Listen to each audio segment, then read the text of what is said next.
What's up, y'all? It's Jason with Brant's Bricks, and today we're going to build the old train engine shed. This thing is going to be perfect for my 7-Eleven mock I'm making.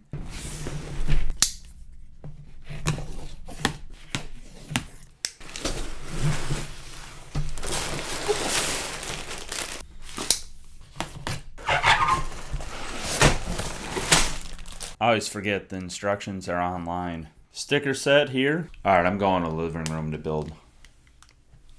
2 days later. And I am finally done building this old train shed. It was a lot of fun. It took me like 2-3 days because I was home this week with mecum and I was at the home office photographing some cars. I shot yellow Yanko Nova and then I did a Dodge Demon, but then I did this really awesome, I don't know how you say this, but a Chupon Porsche. It's a 962 CR. That car bid up to $2 million and didn't sell, so who knows what it can go for. But that car was a lot of fun to shoot this week. Enough of the mecum stuff, back to Legos.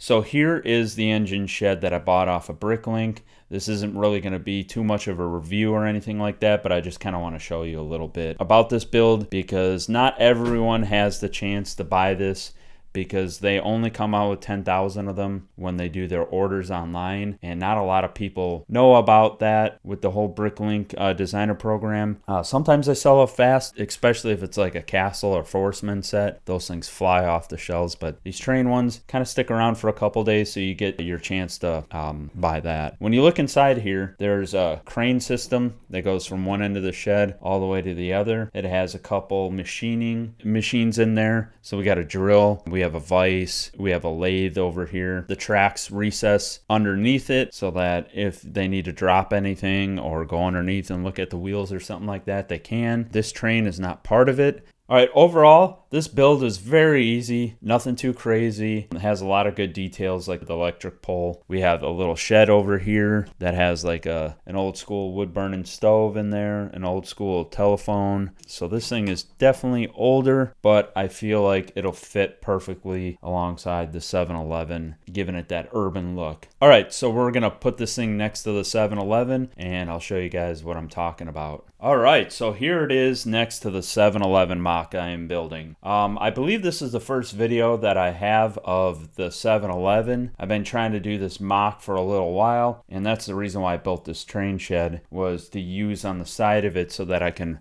shoot different angles and have different things in the background instead of having to go and grab modulars and always having the same two that I have out on display, the palace and the garage. So I'm not using those two in the background, and instead I'll have this engine shed. What I don't know what I want to do yet is whether or not I want the train side facing the 7-Eleven or if I want the plain side facing 7-Eleven. It's going to give me a little more room looking like this versus the other way, but we'll see. That'll be in a later video when I finish this up. Everything's built on Mills plates, so I have 4 of them here, 2 of them here, and then I have these smaller ones that I've been using to kind of break up the 2 different set pieces. What I'm doing here, the reason why I left this open is that is where I'm going to fence off the shed from the 7-Eleven environment. Like I said, everything here is just building on the whim. I just look at it and I'm like, oh, okay, we got this fence over here. Let's just continue it on this way so that it's fenced off. I don't know what I'm going to do with these flowers. I don't know if I want to move that or put something different there. Maybe even just do like a 7-Eleven gas station sign or something. I just built that originally just to kind of have some plants to use in the foreground when taking some photos of the Porsche 917 that I had in front of this thing. A little history behind the 7-Eleven. I can't remember his name. Maybe it's Moonrock or Moon something. He had a 7-Eleven kind of like this, and I took some pieces and bits of his, and then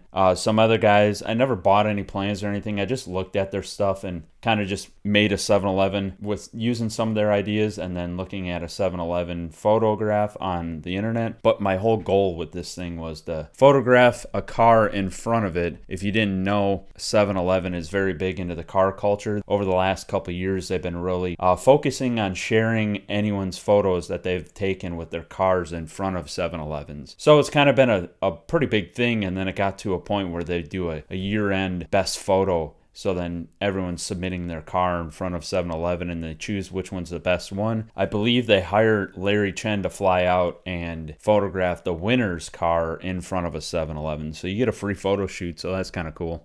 Hey everyone, Larry Chen here. We are in Rochester, New York. We're shooting the 7-Eleven Car of the Year. The point is to show it in the best light possible here at 7-Eleven. That's good. Let me know when you're ready. A little more. Did you grab the ice light? 3, 2, 1, go. Okay. But yeah, that's why I built this thing, because I wanted to take a photo of a Lego car, put it in front of the 7-Eleven, and then submit it at the year end, which is coming up. Halloween's in 3 days, so we're going on just over 2 months, and then we'll be able to submit that photo. All right, and that completes this video. Just want to get something quick out there about this idea I had and the 7-Eleven mock that I'm building here to shoot some cars with my camera on. If you like this video, please like and subscribe. Shout out to all the new subscribers that we have from the last video. I jumped up to like 115 now. We got like 20 more subscribers from the last video on the Porsche 917. If you're here because of that, welcome. This is the first video I've done on this 7-Eleven mock that I'm building. I should probably have a video out here in the next week or two with everything done here. I gotta wait for some pieces to come in to build this fence line here. But other than that, later y'all.